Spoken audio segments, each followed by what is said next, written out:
Welcome everyone to Final Fantasy XIII, and thank God I have managed to finally put this one to bed. Jesus, this has been the culmination of a year's work. It seems like every one of these takes about a year, which, you know, kind of makes sense. It's kind of become my thing now. Every one of these takes about a year, which is fine. You'll have to excuse me. Honestly, I can't really remember much of what I've done in most of these videos.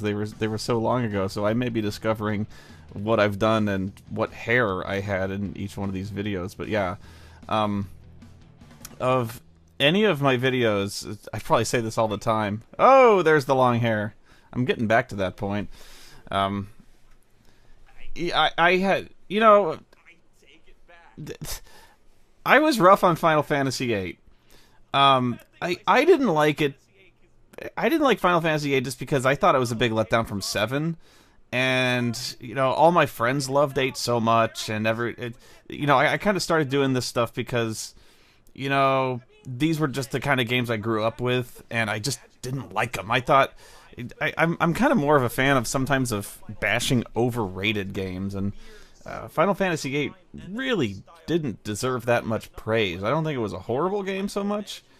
Was especially not in the face of if I'd have fucking known what would come afterwards. My God.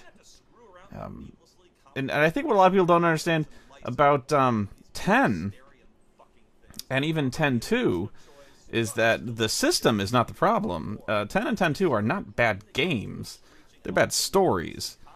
And I even 10-2, I thought I was one of the few people stuck up for 10-2, but yeah, anyway, so I probably say this all the time whenever I do a commentary, but 13 was fucking brutal, and there's a few reasons why.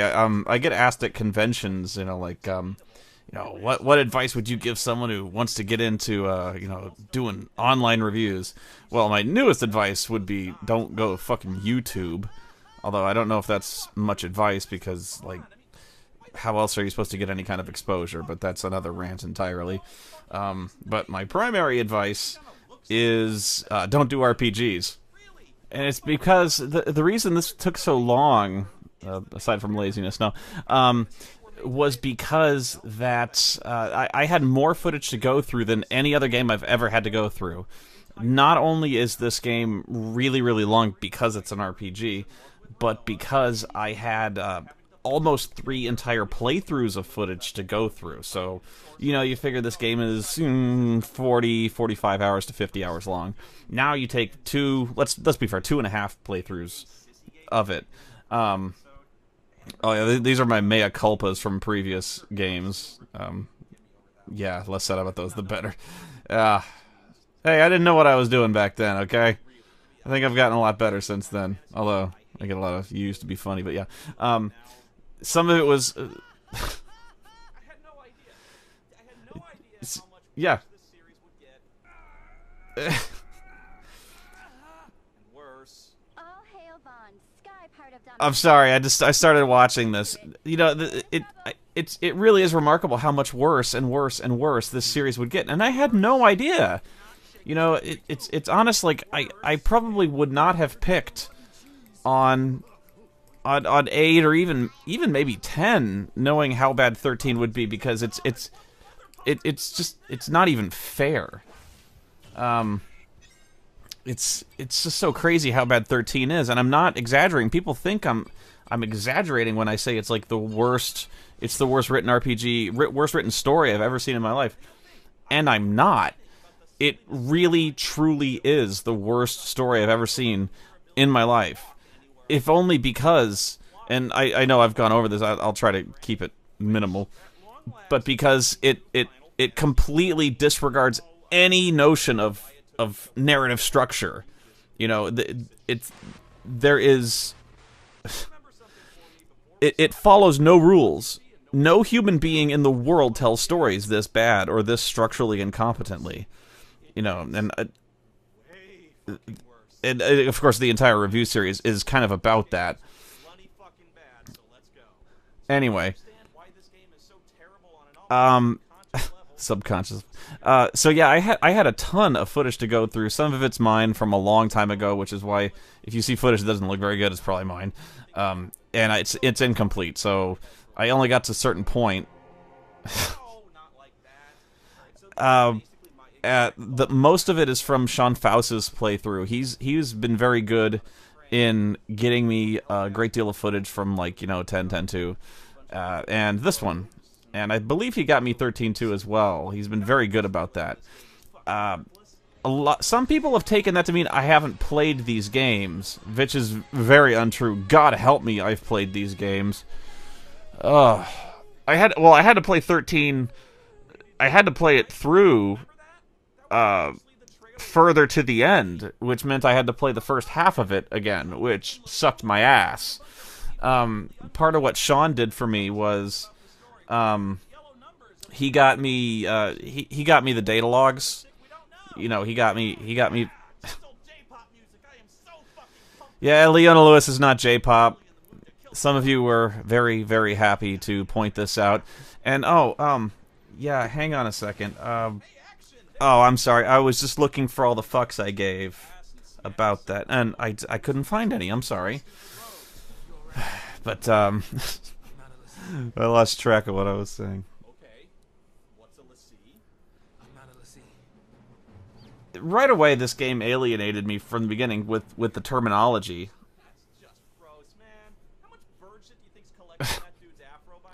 It really must smell. Right away, the terminology they use in this game completely alienated me. I didn't even know what they were saying.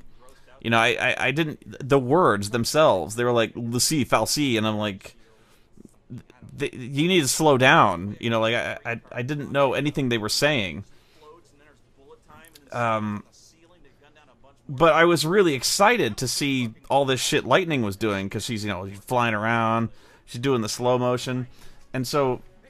A lot of people thought I was exaggerating about this shit, kind of obsessing over, like, the GravCon and shit like that. Playing with the rocket launcher and stuff like that. And I'm not, because I really wanted to like this game, and people would laugh at me. Like, I went to Finland, and I tell them, I go to most conventions, really, and I tell them, like, I know I'm the Final Fantasy hating guy, but I do not go into these games wanting to hate them. I want to like them. I would love to come on camera and say, like, finally, they fucking got it right. But, this game looks fucking gorgeous, and the action to start off looks so great, but you don't get to do any of it. So, you get these toys they show you, most notably the GravCon thing, which, by the way, I don't even... somebody had to show me a wiki entry online to even know what the word GravCon was, because I don't think they fucking mention it one time in the game, and if they do, it's obscure. I love these terms, the Manasvin, Anna, Tavapat. Is that a country? Is that a person? I don't know what. But yeah. Look at the size of this fucking thing. It's the size of an 18-wheeler, man. She's what, 5'4" top? But that was what really bothered me, was the GravCon thing that Lightning had, was they introduce this thing, and then they just drop it. One of my favorite clips in cinema history. They introduced this really awesome Matrixy thing, and they're like, look how cool this is. And fuck it. Somebody told me that, well, you can see it's clearly broken when Saz, like, jumps on her and tries, when she jumps off that height and jumps on her. And I'm like, well, it's not clearly broken. She kind of snaps twice and gives up on it. And I'm like, when I first played the game, I didn't know it was clearly broken. I was like, oh, well, maybe it's overheated. Maybe it's kind of, maybe it's on the fritz or something like that. But I'm like, okay, well, if it's clearly broken, so fix it. I keep going back to Snow's Supercoat, which also apparently has a GravCon, and also I had to go to a wiki entry to figure out that it had such a thing. But Snow's coat takes an insane amount of abuse. It gets fucking machine gunned, and in the next scene has no bullet holes in it. But apparently Snow can fix it, but Lightning, a black guy jumps on her back, and that fucking fries her military-grade GravCon hardware. You can jump You can jump off a fucking, 7,000-foot overpass, fall at terminal velocity, and land without any harm using a GravCon device. But no, some black dude jumps on your back, and fuck it, the GravCon's shorted out. You can never use it again. It's toast. And that's where I really think either A, the writing was just so bad they either forgot about it, couldn't figure out a way to write it in, or, I don't know, one hand didn't know what the other hand was doing, and they forgot or couldn't code something interesting enough to put in the game. Any way you slice it, though, it's just incompetence. One of many examples.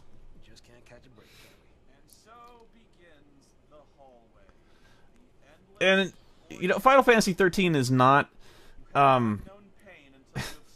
it's not the only game to exercise the hallway.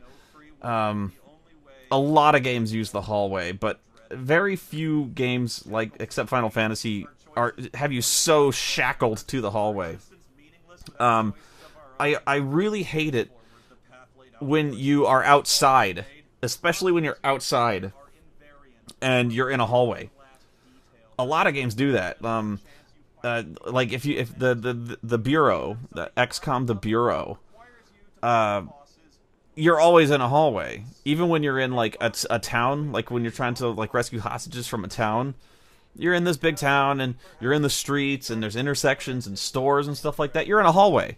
You can't go in any of the stores except, the one you can go in. All the roads are blocked except, the one way you can go. You're in a hallway. I hate that. But for some reason, Final Fantasy XIII, I was like, it's just a hallway, and it was really early on that I started to realize that you're just running down a freeway. Immediately you're running down a freeway, and occasionally the path would branch out for 30 feet. You get a treasure chest, right back to the hallway.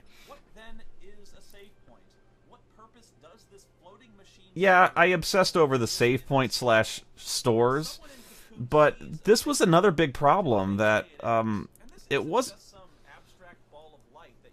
just me that had a problem with this. A lot of people had problems with the the immersive world building nature of this game, where you were just running down a hallway. There were no towns, there were no cities.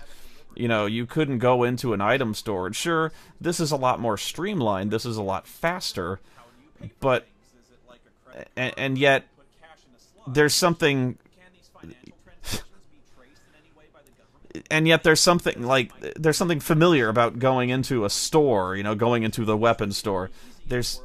And the reason that's comfortable is because it makes sense.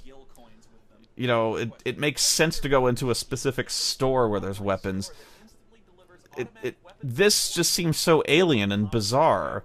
Going to this floating thing that's there for no reason, ordering it, and then it just materializes? I don't know what. And somebody said it's kind of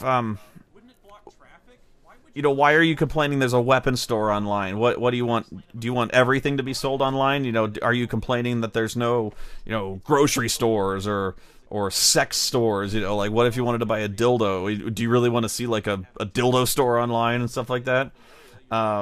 So if you wanted it totally realistic, you'd see all these useless stores online.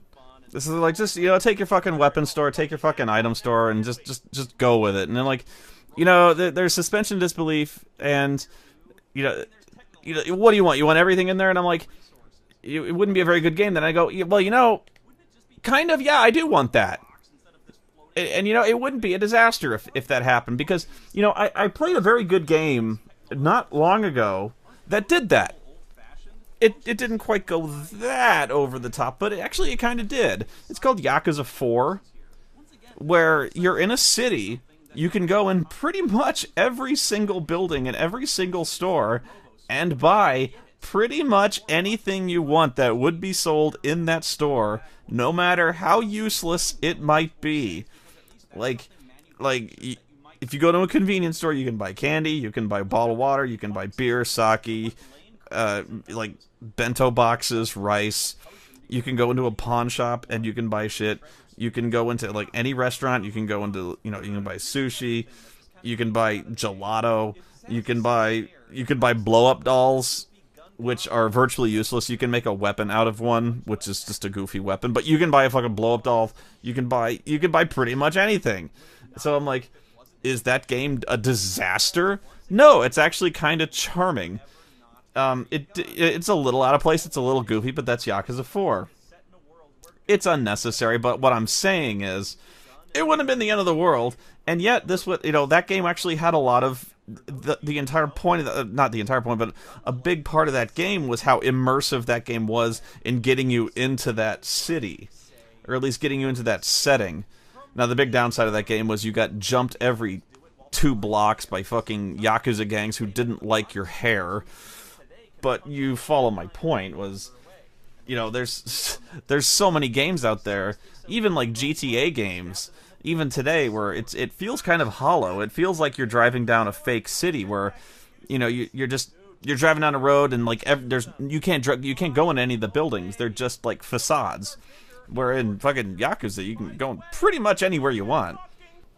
It was shit like this that just drove me nuts, though. You've got a guy who punches things, and you got a guy with a jetpack and a gun, and they can't seem to figure this out.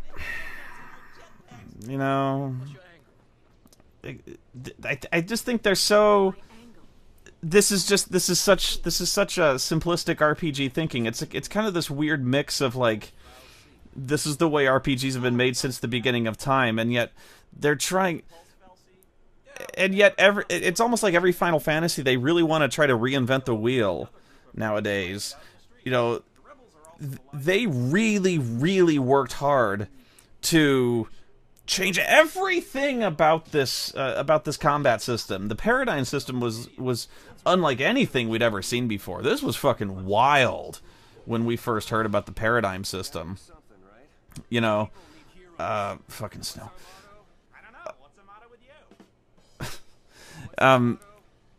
It was fucking wild. We were like, what the fuck is going on? And honestly, not in that good way, but we were like, oh, we'll give it a shot. We wanted to hear more about what this was like, because it wasn't turn-based, and it's the future. We'll give it a shot. Nothing else was like that. And hey, I am all about innovation. I wanted to try it. I wanted to see if it was any good, because this game looked great at first. So it honestly looked really complicated. And it's not, but because you don't really do anything, but like it looked really complicated. But real heroes don't need plans. But yeah, you've got this paradigm system, but you can tell they really, really, really, really put a lot of time and effort into designing something that would be really revolutionary. Something that would stand out, something that would change the face of Final Fantasy. And I know that's what they put forward. I mean, I don't know that for certain, but like that almost seems like the talking point. Like we want to Final Fantasy 13 is going to be everything new, So like they're like, fuck turn-based. We don't want that anymore. I forgot where I was. I saw Naked Beowulf and I just got so aroused. No, but I can definitely give it points for innovation and originality, but I just don't think it worked all that well, at least not here. And I'll go into the 13.2. I've actually kind of softened on 13.2 a little bit, at least the combat system, because they actually kind of do a thing in 13.2 where you have the same 2 characters, which is a huge plus, and you have a Pokemon. So it's less about shifting paradigm decks and more about choosing what the third role is. So it's a lot more convenient and a lot more intuitive, kind of choosing who fills in that third role, and there's also a lot of fun in that whole gotta catch 'em all type thing. It's a little better that way. But again, the originality is really interesting to see, but it's so much different that I really think it was alienating to the core franchise, the core audience, that I just think it drove people away. I don't think people followed this one. In fact, I kind of started to get disillusioned at about the halfway point of this series because nobody was arguing with me, really. Like, nobody really meaningfully arguing with me. All the way through 10-2, almost, people would argue with me about this because they really loved the game. And they felt like I was picking on it. I was, but nobody liked 13, really. Almost nobody. I mean, so, like, I was really just kind of wailing on just a pile of shit. And everybody knew it was a pile of shit. And people liked watching me make fun of it. People liked watching me destroy it. But I just kind of felt like I was... It kind of felt like low-hanging fruit after a while. But then I saw Final Fantasy 14, and things kind of got confusing for me. Because, I don't know, the fan base for Final Fantasy is really hard for me to read nowadays. Because it seems like the name still carries a lot of weight. Because it sold out, it was a huge seller. So apparently you can slap the name on anything and people will still buy it. But I really thought I really thought the fan base was almost driven away ever since Final Fantasy XII. I didn't really hate Final Fantasy XII, but I remember hearing a lot of fans pretty much disown the series after 12. Nobody fucking liked 12. I seriously have never heard anyone stick up for 12. I think it's because of Vaughn. I don't think anybody liked Vaughn or Pinello, which is weird considering you have Titus. But, like, I think it was because, like, Titus would always say, "This is my story." And even though Vaughn never actually said that, everyone looked at Vaughn and was like, "This is not your story. What are you doing here?" Because Vaughn had no purpose in that story, and Pinello was just kind of his girlfriend hanging around. And so, like, the entire point of that story was fucking Balthiers and Ashes, but, like, it was just, I'll tell you why they were there, was, honestly, to do exactly what this game needed, to have exactly what this game needed, which was somebody stupid, somebody who doesn't know anything about the imperial politics, or something who doesn't know anything about what's going on outside the city walls, so people can explain to that person what's going on, the audience proxy. So in this game, though, that person doesn't exist. There's nobody that people can explain things to. You know what I mean? So when when the characters in this game talk about a l'Cie, they all know what everyone's talking about, so it never has to be explained. There's no exposition. That's why you need an audience proxy. So when somebody goes, "I'm not a l'Cie," there needs to be somebody who goes, "What's that?"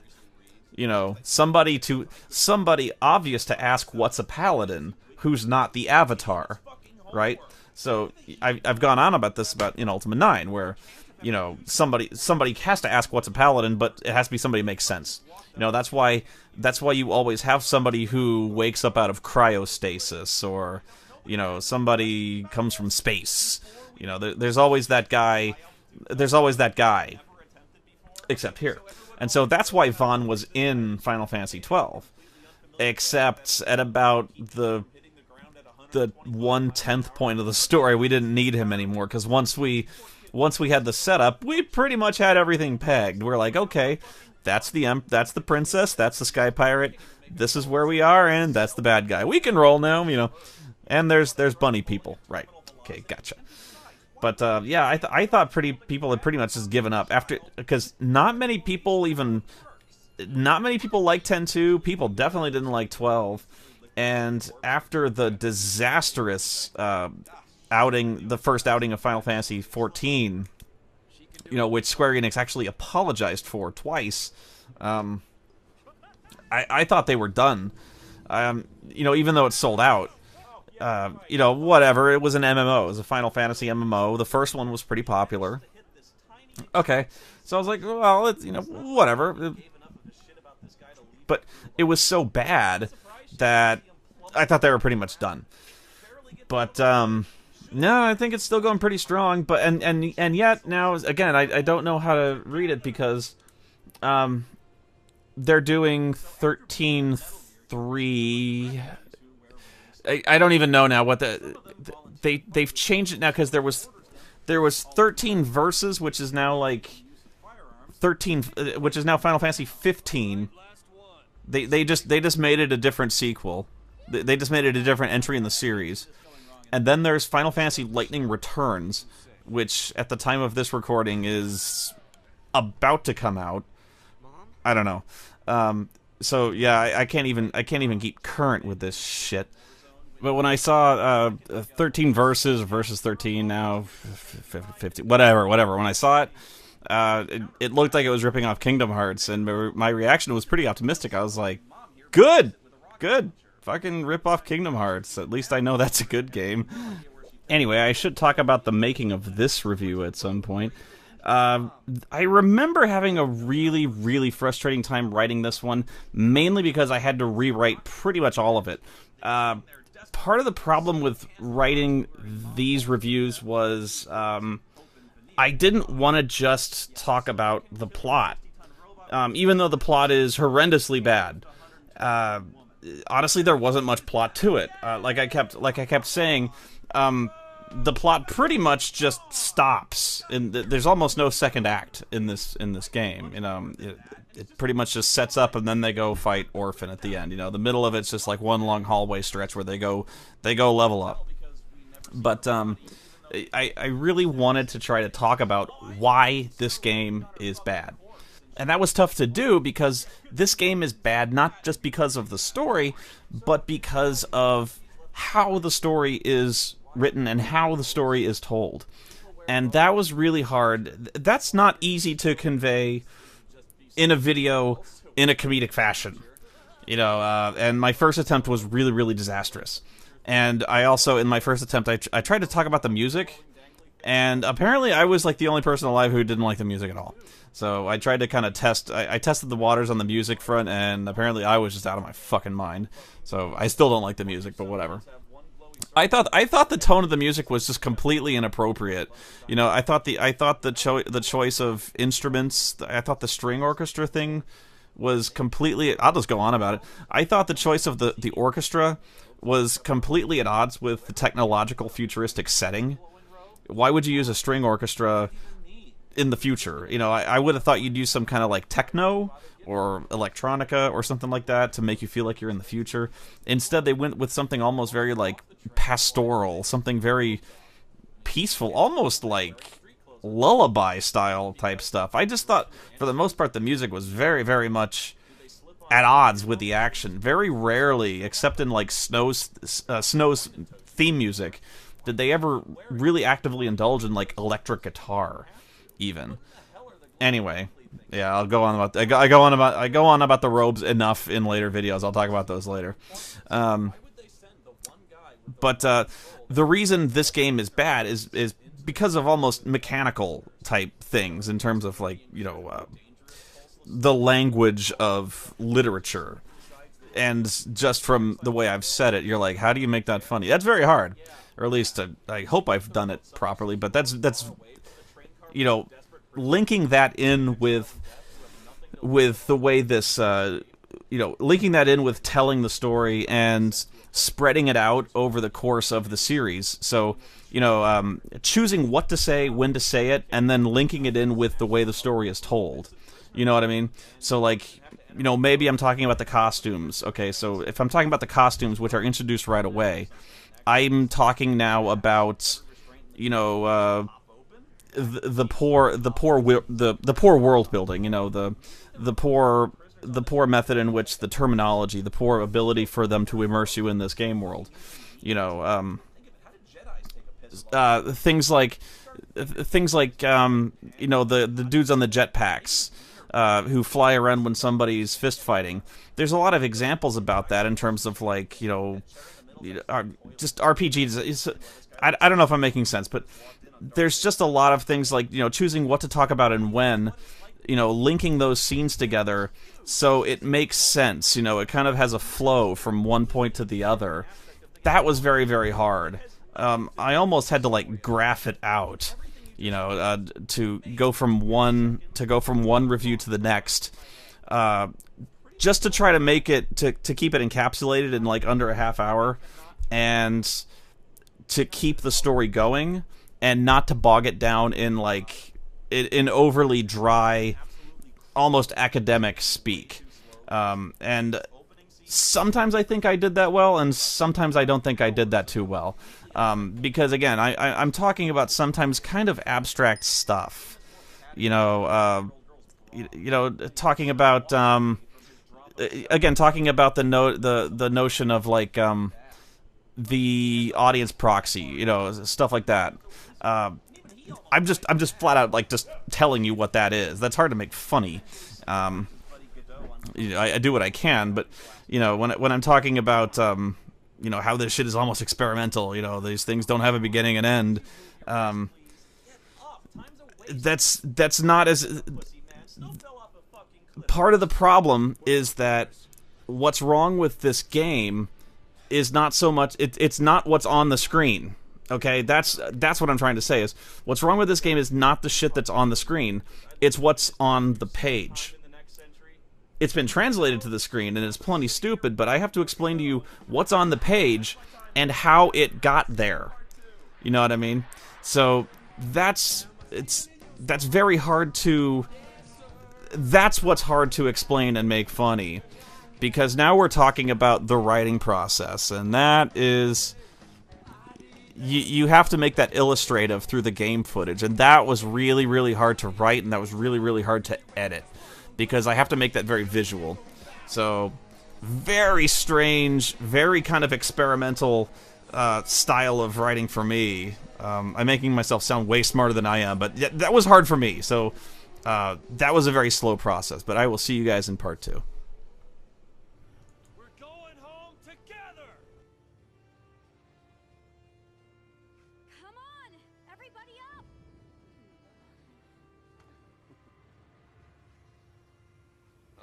Lay low and you'll be fine. We'll clear out the area. Right.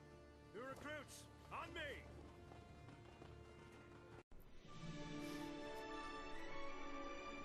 Welcome back. Part 2. Does anyone want to help this guy? He looks like he's about to fucking die. Yeah, nobody gives a shit about this guy. He's just hanging off there like, what the hell? Help me, motherfuckers! Ah! It always amazed me. This intro is by Nick Dobkin. If you were to still frame through these animations that he's done, and he just did a new animation for Phase 3, which is what I call the the website in the series after I've just finished 13. If you just like still frame through this intro, the amount of detail in each one of these intros is unbelievable in its accuracy. Even the games on my shelf, at least at the time, when the intro was made, is just fucking incredible.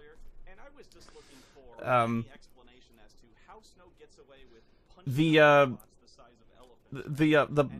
sprites, the pixel art on the right, I think that's a relatively new addition. I don't remember when I had those added. It was probably right around this time. I made those.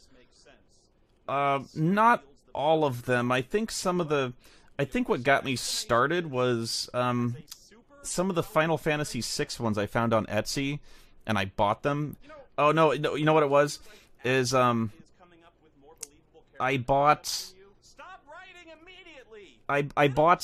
Edward and Tella from Final Fantasy IV, and because I wanted the kind of use Spoony Bard thing, so I bought those two, and it kind of inspired me to learn how to do that myself. They're called perler beads, and what you do is you get like almost like a light bright or a pegboard, and you put the beads on there and you arrange them however you want, and then you get like wax paper and an iron, and you iron them, and the beads melt and they stick together, and then that's how you make pixel art. It's not a trench coat, by the way, it's a duster, but whatever. I just like saying superpower trench coat.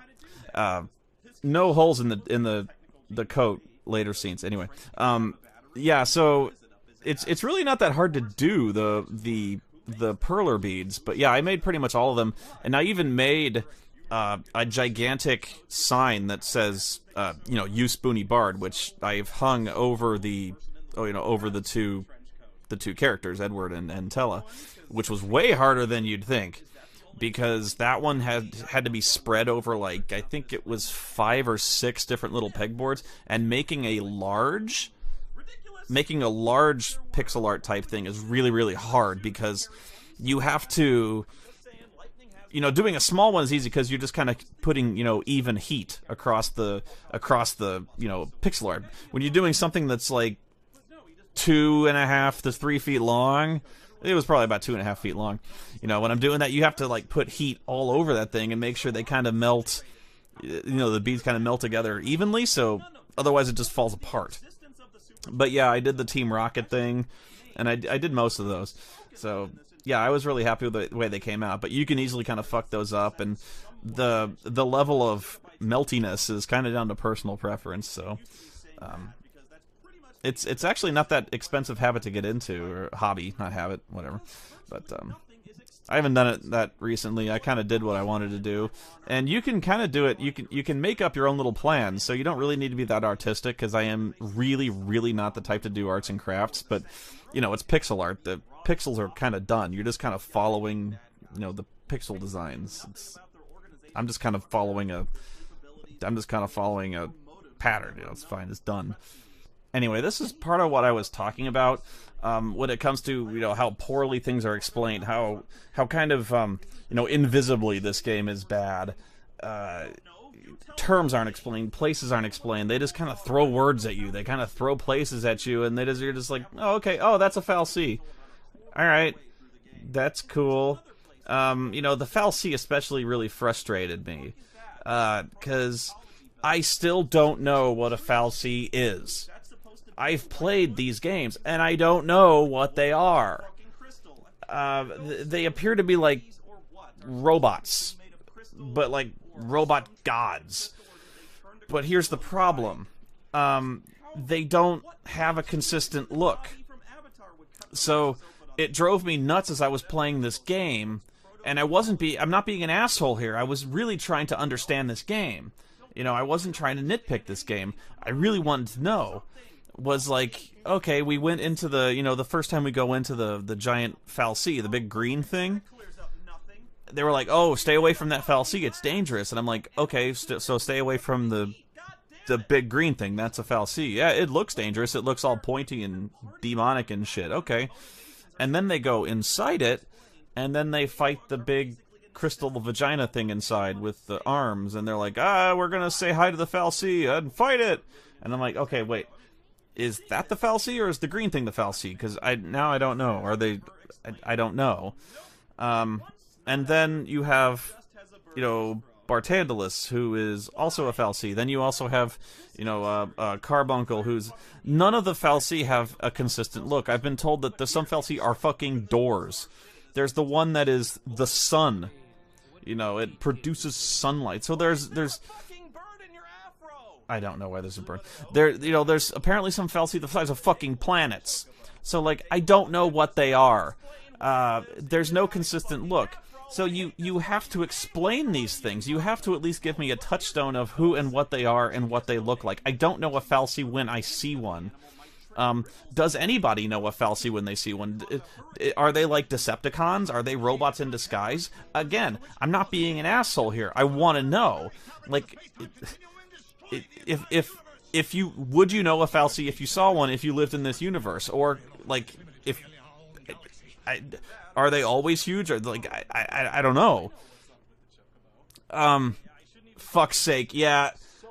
I still don't want to spoil this, and this is the I don't want to get into Final Fantasy 13-2 right away, and yet I do, because this is just there's two reasons I want to get into it right away, and I can't tell you what either one of them are because they're so good. But the first one is the Chocobo.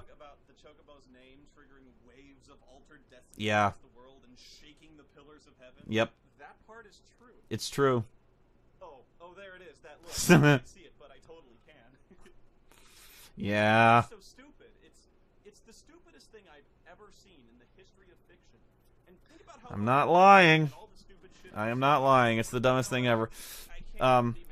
But the Fal C, I just wanted to know what they looked like, and so they just keep pointing at things and go, oh, that's a Fal C, that's a Fal C, and so I just have to give up, and there was so many things I just had to throw my hands up and just say, okay, I surrender. I don't.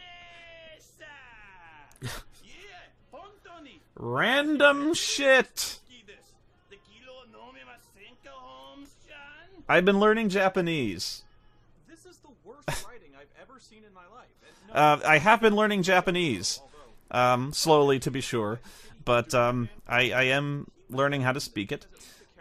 And I am serious about how the "You Are the Demons" thing is a better story, because at least it has a three-act structure. Short one, but yeah.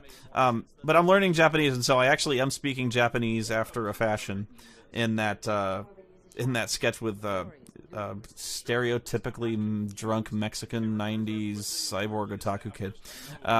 Who, by the way, somebody cosplayed when I was in Finland.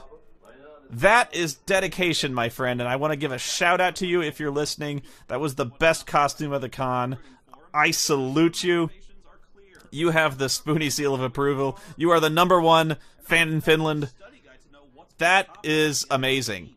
Nobody else who is not a Spoony fan will understand what the fuck that costume is, but it is still the greatest costume of that con. Yes, somebody cosplayed as the stereotypically drunk Mexican cyborg 90s otaku kid. Amazing. How did that costume come about? I literally just walked into my closet of costume and props, and I looked for the stupidest shit I hadn't used yet. So I went to a Party Central a long time ago, and I bought a sombrero and like a really, really gaudy sombrero and like a poncho and stuff like that. I had a bottle of actually I think that's a bottle of whiskey from Smiling Jack. I can't remember. I had the robot arm. I was gonna upgrade the robotic grabby thing, but I just grabbed that. all you know is that you have this dude with a sword fighting other weirdos. Sorry, Highlander 2. It sent me into the Crimson Rage. But yeah, I just grabbed all the random shit I could, and then I just named it whatever. Although I'm certain that nobody even understood the whole MD Geist thing. I will try to explain the MD Geist thing. When I was a lad, I say that when I was in junior high, this was in the 90s, early mid 90s. Yeah, okay. In the early 90s, you couldn't get anime. This was before anime really caught on.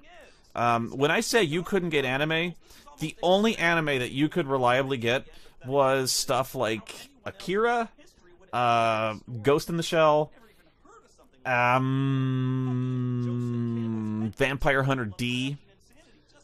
Really, really, really, really basic stuff. You know, the bare minimum of like Ninja Scroll. You know, everyone had Ninja Scroll. Everyone saw Akira. The bigs, the bigs back in the day. Not that those were bad. I'm just saying, like, unless they were the huge ones, and you got them on VHS, and that was it. That's what you got. You could import them, but you had to import them for like $35 to $40 a tape. You could not watch, like, if you wanted to watch a series, good luck with that. Just good luck with the fucking getting a series, because the only place I knew near my house that had any kind of anime was a Suncoast Video, and they just had like sporadic videotapes from the middle of the series. I think the only series they really had was like Ranma 1/2. But I had a friend named Eddie who kept trying to get me to watch really, really shitty anime, but he loved it. He was like, I don't know, he was a big otaku guy. If it was from Japan and it was anime, he loved it.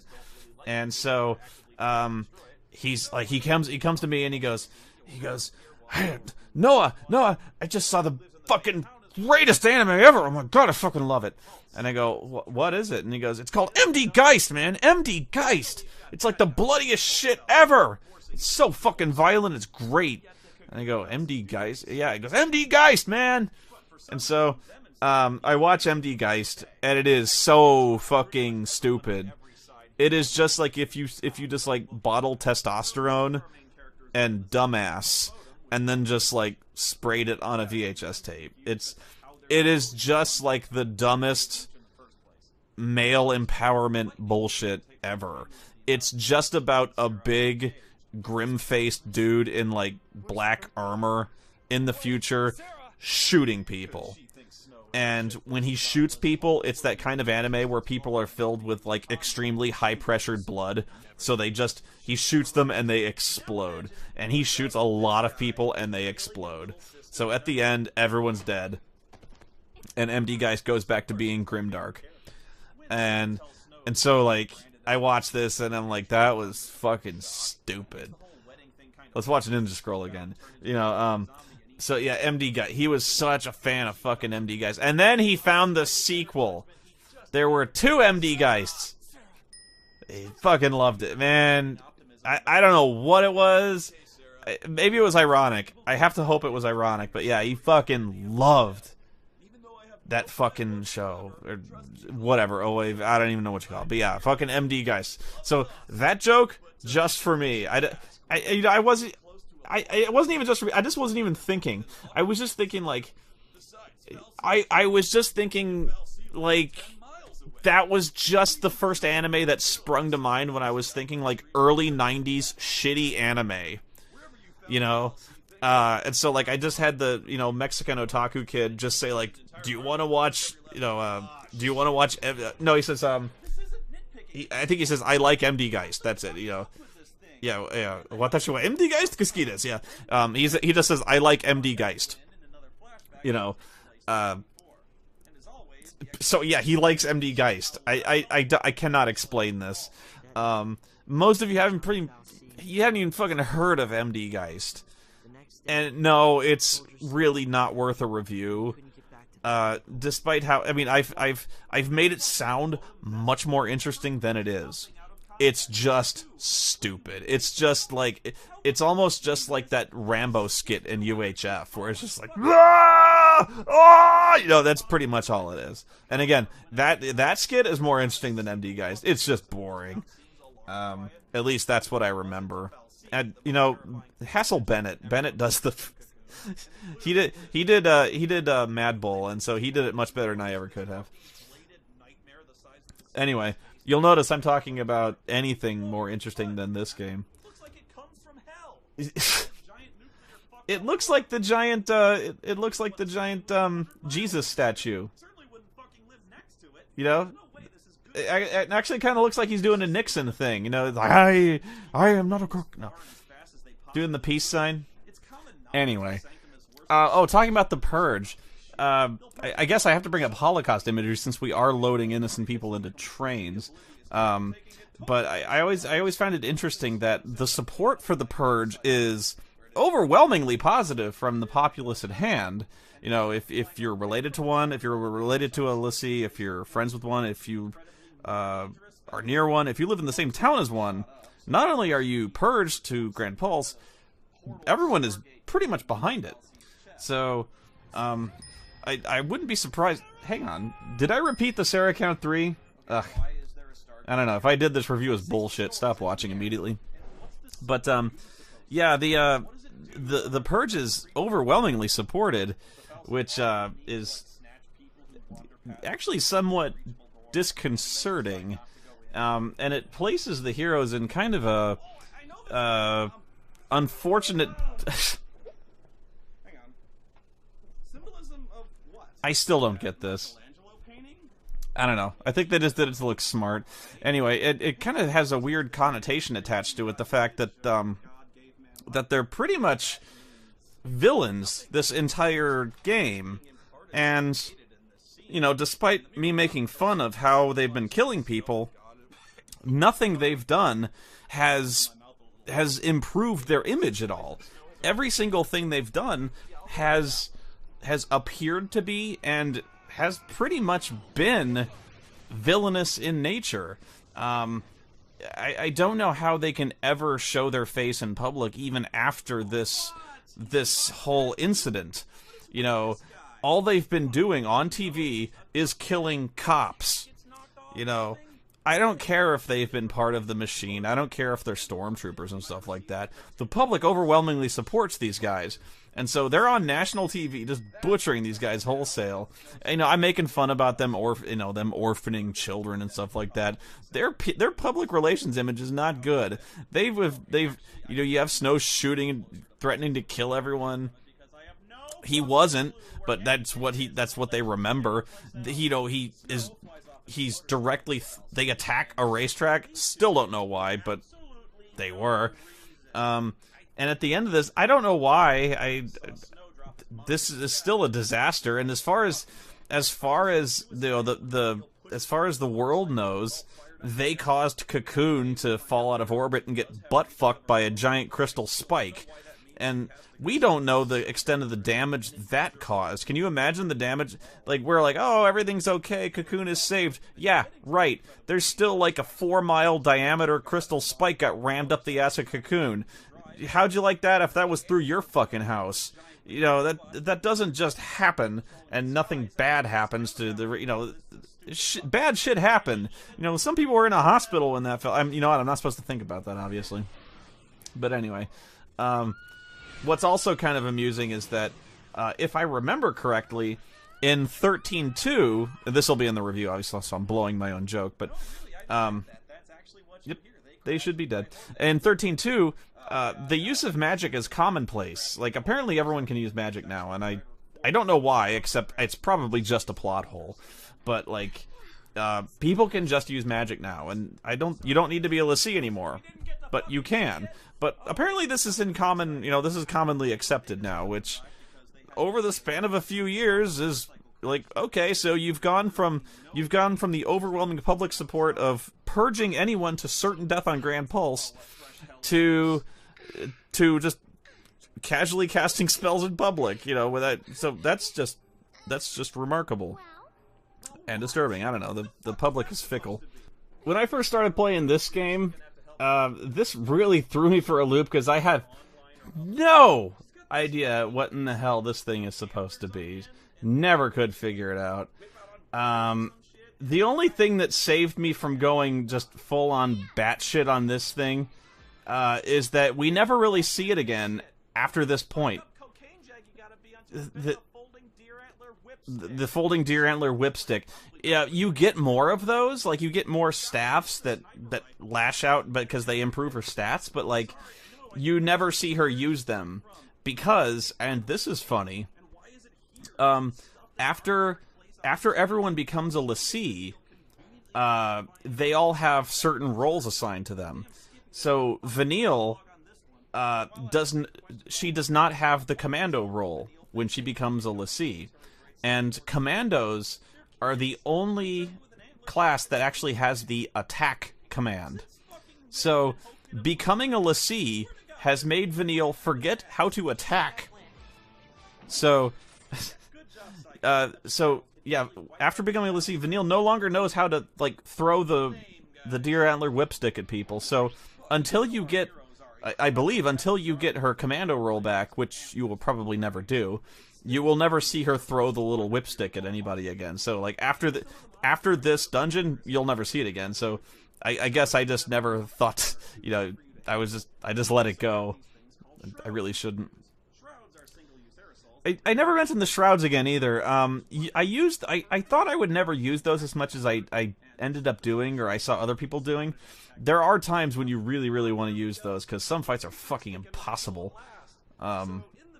Especially if you're going to try to take on some of the harder fights, which are almost always optional. There's like, seriously, like an elephant the size of a fucking LA Convention Center that you can fight. There's absolutely no reason to do it. Like, none. But except just because it's there. Seriously. You just fight it because it's there.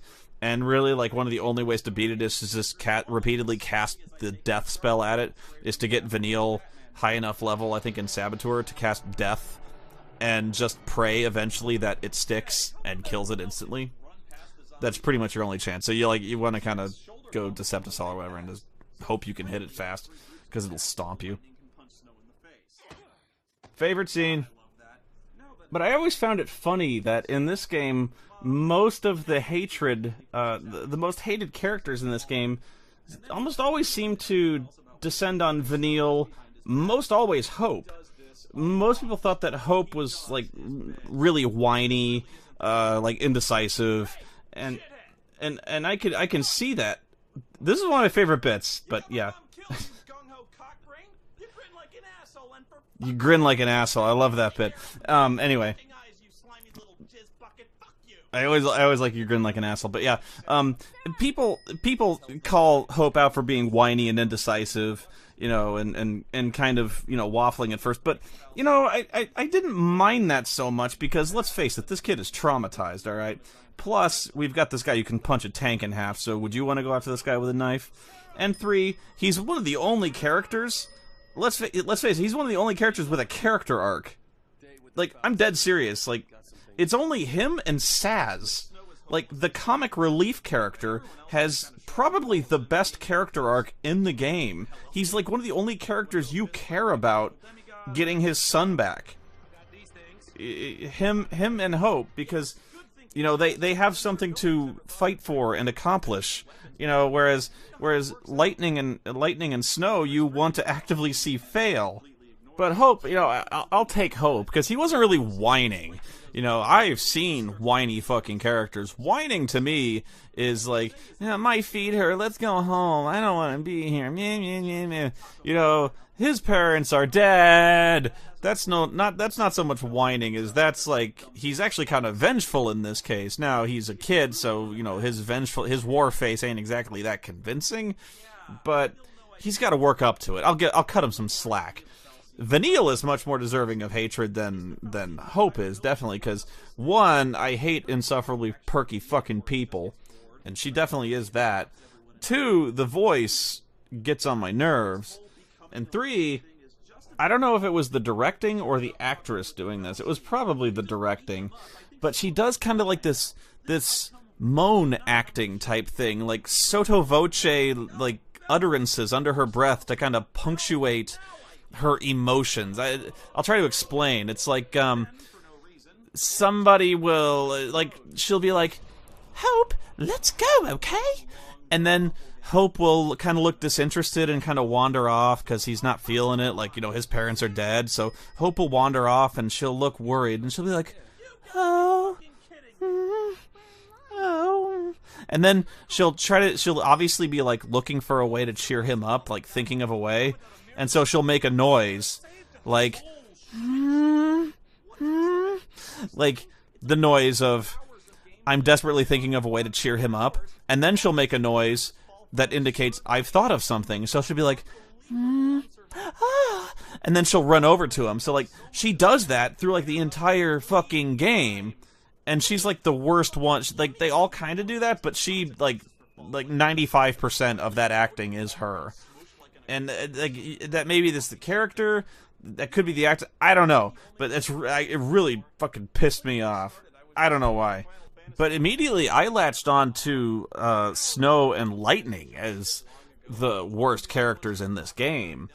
Lightning not so much because she hits Snow a lot, but Snow because he's terrible. He at no point does he learn any of the consequences for his actions.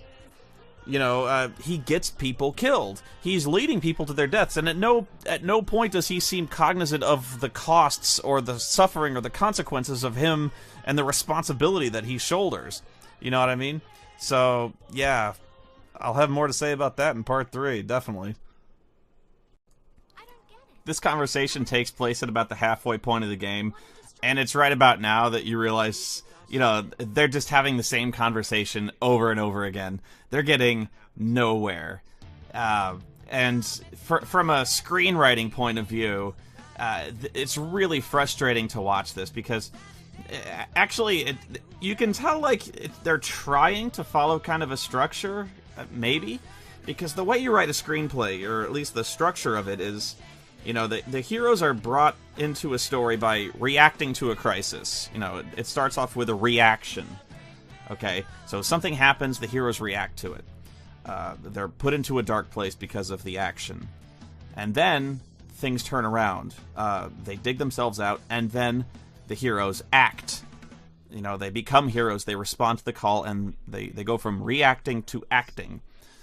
And they overcome the odds, they've acted, and then they win. So, they've got this problem, okay? They've been cursed with the Lassie curse. They're about to die. And so now they have to you know, they get away. They're reacting. They're reacting to being chased and hunted and stalked, and they have to come up with a plan and act. All right. So that's the screenplay. That's the structure. And I'm like, thinking about it, I'm gonna go, okay. I can see they're coming up with a structure here. It's written terribly, but all right. So, but the problem, one of many, but the problem with the structural argument is that the best plan is to not do anything. So, according to the structure, the action is inaction. And this is why I said this, like, the plot is almost experimental. Because, like, it's the very antithesis of how you tell a story. They go from reaction to you should do no action. You know, the best action is no action, and sometimes that's true, yes, but that's not a movie. That's not a game. It's like war games, you know. I keep going back to the war games thing where I say the only winning move is not to play. However, in war games, that's not the hero's call to make. You know, the heroes have to act. The heroes have this choice to make. They have to teach the computer the nature of futility, you know, or else the world will be ended by the computer. So there's tension there. There's crisis. They have to overcome the odds and teach, you know, they have to teach something without any consciousness, or they have to teach something with a growing consciousness, the nature of futility. So, but, you know, these guys have no sense of futility. The action they're taking makes no sense. You know, the action they're taking is suicide, genocide, and they know this, and so, like, you're always asking the question, why are they doing this? And there is never at any point a good answer for why they're doing it. But the justification is like, well, we have to stop the bad guy. But you're never given a reason, you're never given a plan as to how they're going to stop him, because the only way to stop him is to kill him. And by definition, that is, you just spin it around in circles, and I don't mean to belabor the point, but that is the point. There's nothing else to it, and I can't understand why anybody who read the script or play-tested this game, or anybody who played this game, I just don't know how anyone can stick up for this game, and I very few people, I think, did. And I actually got really... This is where I got disillusioned. It was this review where I think a lot of people kind of... at least reading the comments, I think people started to turn on this series in a way. Because people started saying, like, Spoony, you seem really angry. You know, see? And this was a big part of it. I think I spend most of this review talking about the nature of the focus, because the entire game is spent on not knowing what the focus is, because this is the major crux of how the story is told, is that you're not told what the focus is. You know, the whole idea of the entire plot is based on the fact that nobody knows anything. Nobody knows anything. Everything turns on the fact that the Fal'Cie don't tell them anything. And there's no reason why that should be. See, like, If we don't know our focus, how do we complete it?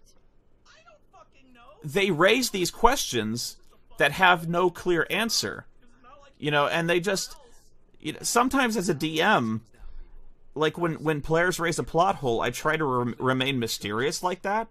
So, like, I can kind of cover my ass. So, like, when something is apparently a plot hole, like, I can't even think of an example, but let's say, you know, you see a vampire walk around in the daylight, and the players go, what the fuck? That's impossible. You know, I don't know, maybe they caught me, or, like, they see an NPC walking around, and they go, wait, how is that possible? That guy's a vampire. I read it in a book. And I go, yeah, that is weird, isn't it? You wonder how that could be. You know, I kind of cover my ass saying that. Yeah. I'm sorry, I was watching myself. I'm brilliant. No, so I'll cover my ass by kind of asking them a question, to kind of seem mysterious and be like, yeah, good call. You noticed that, huh? It looks like you have a mystery on your hands. But the thing is, I don't make that the focus of the game. I will at least provide answers. And if I'm gonna make that the central part of the game, I'm not gonna. God, it drives me nuts.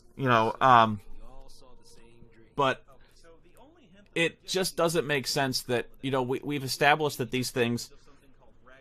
We've established that these things are god machines, and there's absolutely no reason why they can't communicate what they want, which is very simple. Very, very simple, is to destroy Cocoon and bring about the end of things. And why are the visions so, okay, maybe they can't talk. They can, but maybe it's just Bartandalus. It's not, but maybe it is. So, I have to put so many conditions to make this make sense, and it still doesn't make sense if I do it. But maybe they can only communicate in images, because, Star Trek, sometimes that happens. But even then, why are the visions so foggy? Because, it's almost like they don't want to get things done, and yet they do. It's all they want to get done. So, yeah. I don't know. I'm just giving you the review over and over again. And I don't want to do that. But it's... But...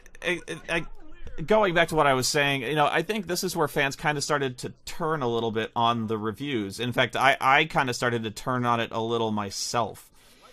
Because, like I said before, I think sometimes the material was kind of dry. Because, it wasn't necessarily the plot that was screamingly bad. It was because... I think the fault of the game was more structural than anything else. It was to me, it was fascinatingly bad because of that. But Final Fantasy X, for instance, was much more riffable than this. For me, 13 was just more infuriating because it was so, from an academic point of view, from more an artistic point of view, it was offensive to me. It actually did make me angry. I kind of was legitimately angry at this, so it's kind of genuine what you see. Fans were writing in saying, you seem really pissed off. I am pissed off. I was pissed off. So it helped a little bit that I was writing with some genuine anger, but it also hurt it because, it kind of harmed the humor a little bit.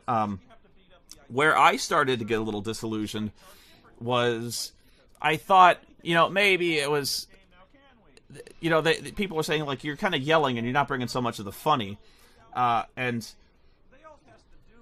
it was tough in a sense because I actually really wanted to, I kind of had to explain to you. It was kind of a mission I set out for myself. I had to tell you why this game is bad. Almost secondary to being comedy. Because I was like, you need to understand this. I need to teach you why, because you gotta have standards here. And I wasn't trying to talk down to you, but I'm saying, this is you could not ask for a better example of, a perfect storm of shitty writing. This is, every single thing you could do wrong in terms of writing. Even things you didn't know you could do wrong, aside from accidentally setting yourself on fire, this game does wrong. It is unbelievable. So that's why I was saying, it's just, if you want to know how to write a story, that was this. My God, I had to show you. I am speechless. It still renders me speechless just thinking about it. Now, I still had endless material to work with, but I think I really wanted to front load the first, and I was even apologizing on Twitter up front. I was like, I wasn't even talking about the plot, really, up until, the fourth part of the review, and that's amazing, isn't it? Because I was like an hour into the reviews until I got into the plot, essentially. I mean, I'm talking about the plot now, but it's kind of amazing. Like it seemed like I didn't start talking about the combat until part 6, until the very end, and even I couldn't really believe that. But the combat is it's almost like an afterthought in the game, and yet they seem to spend so long, and they're so proud of it, and yet the combat is so uninvolving. It's almost like I might have forgotten about it had I not put it in my notes. Like I could have easily just kind of finished the review, and somebody would have been like, you didn't talk about the combat. I'd been like, really? Oh, whatever, because it's so. It's just kind of shrugging and go, I was way more offended by the Crystarium, because it's just one of those things where it's like Deal or No. Well, I should have saved this for the later talk, but like the Crystarium was one of those things where it's kind of like Deal or No Deal, where you've got this very simple mechanic, it's just, but you've got the, Deal or No Deal is this guessing game, but it's the most overproduced piece of crap you've ever seen in your life. You're guessing a number between 1 and 30, and it's a statistics game, and yet you spend millions hiring models and briefcases and Howie Long. It's just, it's insane. That's the Crystarium. You've just got a series of, you've got this, dots on a line, and you twist it around, and you spend thousands and thousands of man-hours turning it into little crystals and shinies, and it's pointless. It's completely pointless. But I was really thinking I would end the series on part 4. I was really close to doing that. When I ended it, I was kind of 50-50 on whether or not I really was going to end it there, which is why part 4 kind of seemed it was definitive. I'd used the ending theme from the game, and I'd ended it a lot like I did, Final Fantasy X, by giving all the critic scores before, and I just kind of walked out. It seemed really definitive. And at the end of this part, I think I say the line, this isn't a review, it's a mercy killing. That was pretty much where I was, that pretty much summed up, the disillusionment I had with this review. It's because I really think that nobody really stood up for this game. I've had like one, or I think it's like actually 3 or 4 people have written in saying, I love this game. But, even for the lunatic fringe, not that, I don't care if you like this game. I really don't. It's personal taste. But really, very, very few people like this game. It comes down to personal preference. But even for, personal preference, it's not many. Like, very, very, very, very, very few. Even the, I love this montage, by the way. I don't know, I can't believe I got this much mileage out of You Don't Know Yet, but it was a funny scene. I don't know, I got chuckles out of it. That's the reason we're Lassie, to keep Cocoon safe. Even then they couldn't figure out his focus. I don't know my focus. You don't know yet. We lost him. This, seriously, this is almost every single conversation in the game. Like, seriously, I went through every single conversation where they stop and talk. Almost every single one of them. No joke. Where they stop and sit around or stand around and talk is comprised of this conversation. Not even kidding.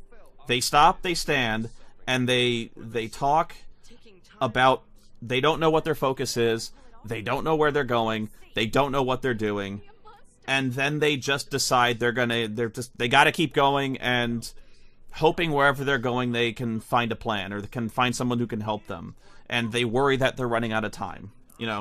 It is so repetitive, and it is so, it's so tedious.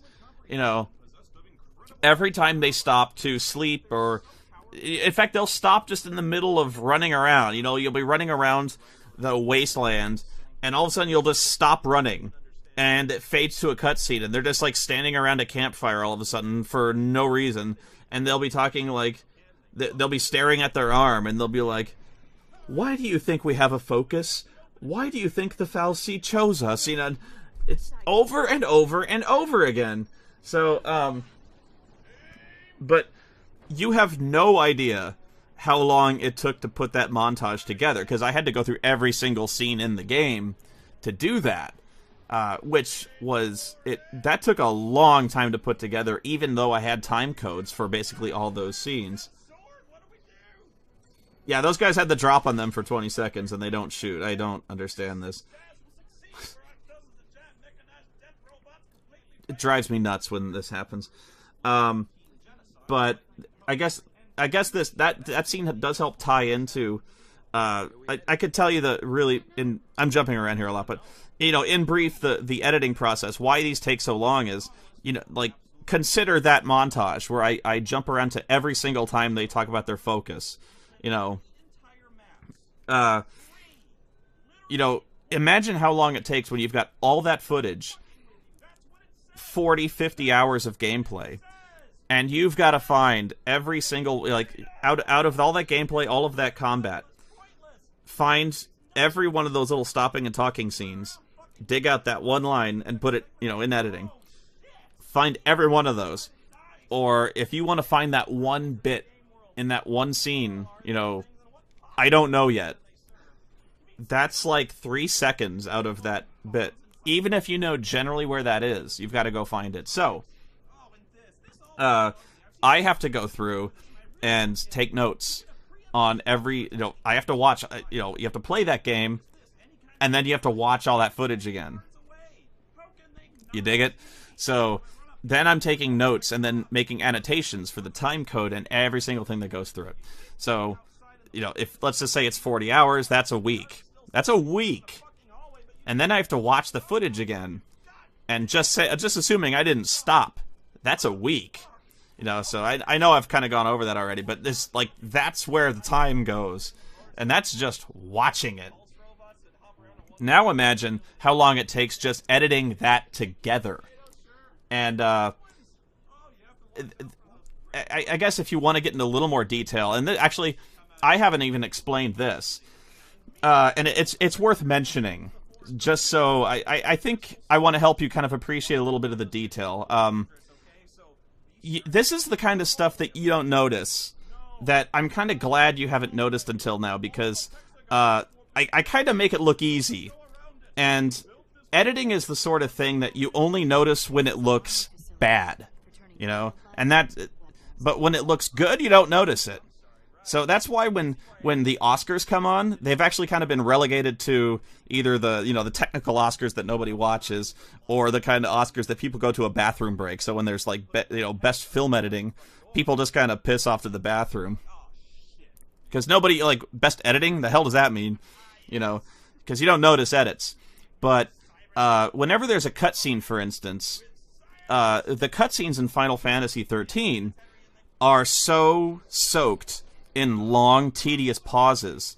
So, for instance, if you see a cutscene with Bartandalus says a line and then pauses for, no joke, 4 seconds. So he'll say, for instance, allow me to extend you an invitation. Pause. Pause. Pause. To save a world beyond redemption. Pause. Pause. Line. For the review, you can do one of 3 things. You can leave the scene uncut. You can jump cut to make it faster. Or you can edit it so that it looks better. If you leave it in uncut, the review, if you leave it in uncut, that scene takes about 10 seconds longer. If you jump cut it, so it is faster, but you get all that information out. Now it looks horrible. Now the scene is all jump cutty. Back in the day, earlier, I might not have cared that much. It's a game. It's a game, so you can jump cut all over the place. Some critics don't care, because it's just you're just gonna you want to get it done, chop chop chop. It's a shitty cutscene or whatever. I care. But you want to make it fast, You know, you want the scene to keep moving, and I want to keep the review from being too long. So, but the thing is, now I want to edit it so it doesn't jump cut, and that's hard. So, so to not make jump cuts, you have to edit to something else. So I'm kind of editing the cutscenes like it's a movie now. So like when Bartandalus is talking, to hide the edit, to remove the pause between the lines, to drag the lines closer together, I have to actually put reaction shots while he's talking in, so it doesn't look like there's a jump cut. And that's the kind of detail that nobody notices. And that takes time. And I was talking to Doug Walker about this, and he says, like, he was nodding his head, and he's like, that's absolutely true. I have to do that sometimes to make movies, and reviews in a manageable amount of time.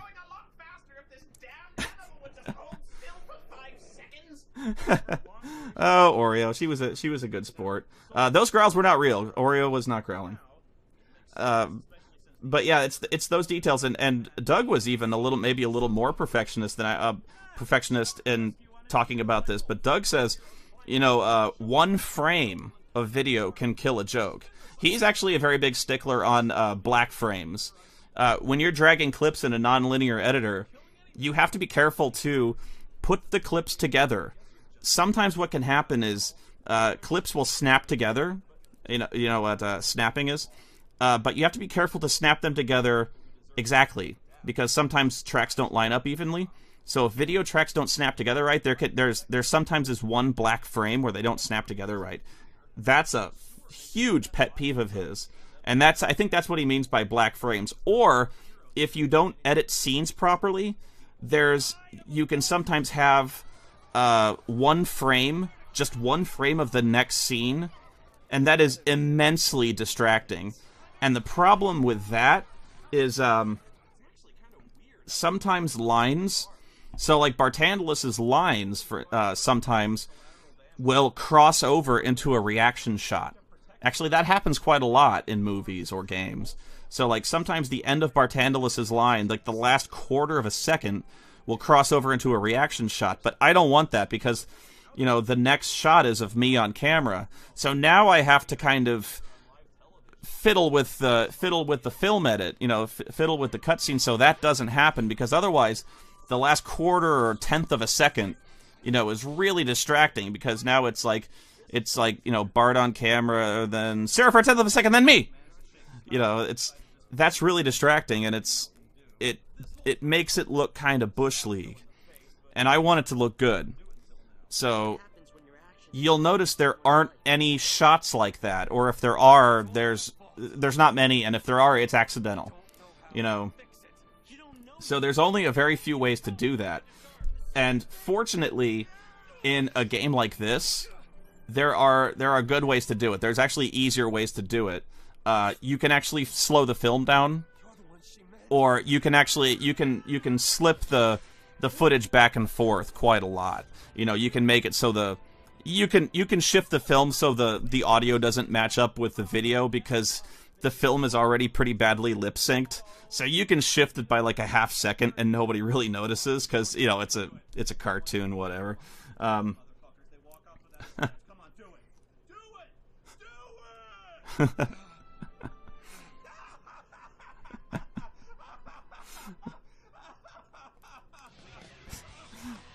That I actually don't remember when I was playing that. I don't remember that being a bit, but they seriously fall and should die like over and over and over and over and over again in that fucking game. I had not noticed that until this time around. It's amazing. I cannot even process that. It's fucking incredible.